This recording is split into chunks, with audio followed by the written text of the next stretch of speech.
या कुक्षि विवरे कृत्वा स्वयं रक्षति सर्वतः नमामि जननीं देवीं परां प्रकृतिरूपिणी कृच्छ्रेण महता देव्या धारितोऽहं यदोदरे तत्प्रसादात् जगत्तृष्टं मातुर्नित्यं नमोऽस्तु ते पृथिव्या यानि तीर्थानि सागरादीनि सर्वतः वसन्ति यत्र तां नौमि मातरं भूतिहेतवे మాతృదేవో భవ.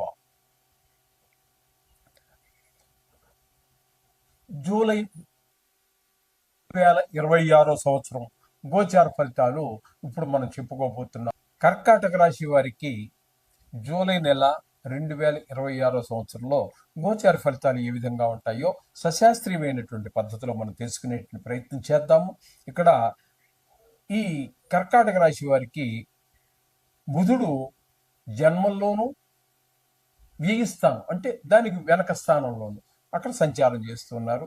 ఈ బుధుడు వ్యయి స్థానంలో ఉన్నప్పుడు కానీ లేదా జన్మంలోకి వచ్చాక కానీ ఈ రెండు చోట్ల అంటే నెల పూర్తిగా మనకి అశుభ ఫలితాలను మాత్రమే కలగజేస్తారు.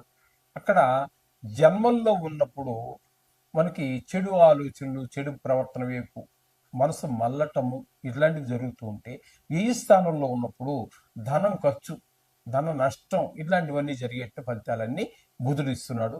ఇక రవి యొక్క సంచారం కనుక మనం తీసుకున్నట్టయితే రవి 17వ తారీఖు నుంచి జన్మంలో ఉన్నారు. జన్మంలో సుఫలితాలు ఇవ్వరు. అలాగే అంతకుముందు 1వ తారీఖు నుంచి 16వ తారీఖు వరకు ఆయన మిథున రాశిలో అంటే వెనక రాశిలో, కర్కాటక రాశికి వెనక రాశిలో అంటే వ్యయ స్థానంలో ఉన్నారు. అక్కడ కూడా ఆయన ధన వ్యయము, ధన నష్టము జరుపుతూ ఉంటారు జన్మంలోను. అంటే రవి పూర్తిగా వ్యతిరేక ఫలితాలు ఇస్తున్నారు, బుధుడు వ్యతిరేక ఫలితాలు ఇస్తున్నారు. ఇక గురువుని తీసుకున్నట్టయితే గురువు జన్మంలో ఉన్నారు. జన్మంలో గోచార రీత్యా గురువు శుభ ఫలితములను ఇవ్వజాలడు. అక్కడ కూడా ఎక్కువగా మంచి ఆలోచనలు కానీ, మంచి వైపు బుద్ధి మళ్ళటం కానీ, అలాగే మంచి ప్రవర్తన కానీ రావడానికి అవకాశాలు తక్కువగా ఉంటూ ఉంటాయి గురువు యొక్క ప్రభావం వల్ల, జన్మంలో ఉండటం వలన.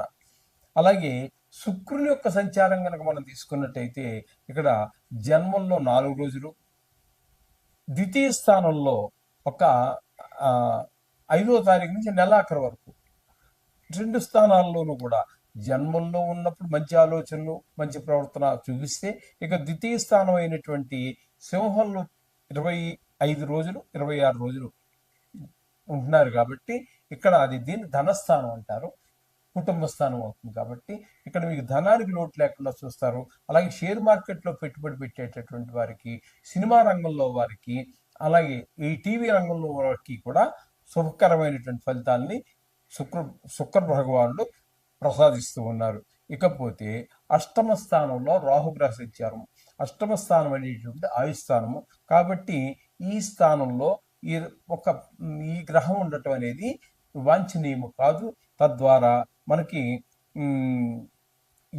మన ఆప్తులు ఎవరో చాలా కష్టంలో ఉన్నారని, కొంతమంది లేదా చనిపోయారనేటువంటి దుర్వార్త వినడం జరుగుతూ ఉంటుంది. హఠాత్తుగా ధన నష్టం జరిగే అవకాశం ఉంటుంది. కొన్ని చోట్ల అవమానాలు పాలయ్యే పరిస్థితులు ఉంటాయి, పరాభవాలు జరిగే అవకాశాలు ఉంటాయి. వీటన్నిటికీ మనం ప్రిపేర్ అయి ఉండాలి.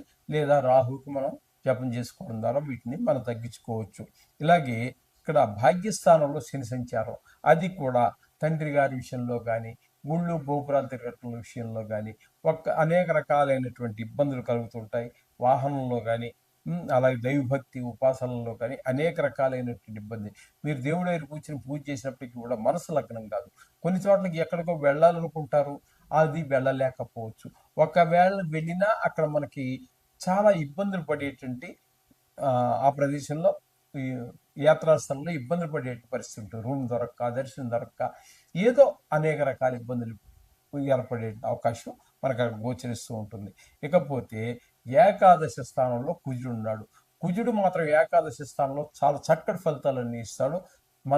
మన శ్రమకి తగిన ఫలితం కంటే కూడా ఎక్కువ ఫలితం వచ్చే అవకాశం ఉంటుంది.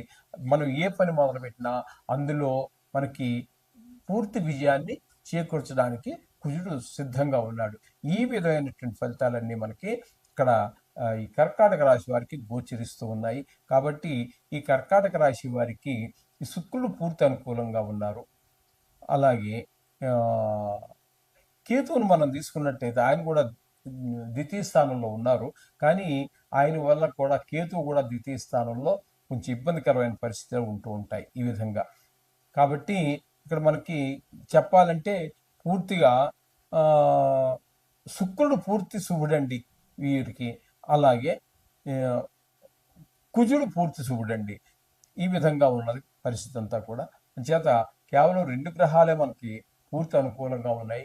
మిగతా గ్రహాలన్నీ పాక్షికంగా కూడా అనుకూలత లేనటువంటి పరిస్థితి ఉన్నది. కాబట్టి మీరు కొంచెం ఖర్చు పెట్టే ప్రతి రూపాయి అవసరమా కాదా అని చూసి ఖర్చు పెట్టండి. అలాగే మాట్లాడే మాట కూడా ప్రతిదీ కూడా ఆలోచించి మాట్లాడండి. మాట్లాడిన తర్వాత ఆలోచించడం వల్ల ప్రయోజనం శూన్యంగా ఉంటుంది. ఇది గమనించుకోగలరు. అలాగే అంచేత వీటి యొక్క ప్రభావాన్ని, దుష్ప్రభావాన్ని నుంచి బయటపడాలన్నా, అనుకూలంగా ఉన్న గ్రహాలు మరింత శుభ ఫలితాలు ఇవ్వాలన్నా మీరు నవగ్రహ స్తోత్రాలు రోజు చదువుకోండి. శుభం భూయాత్.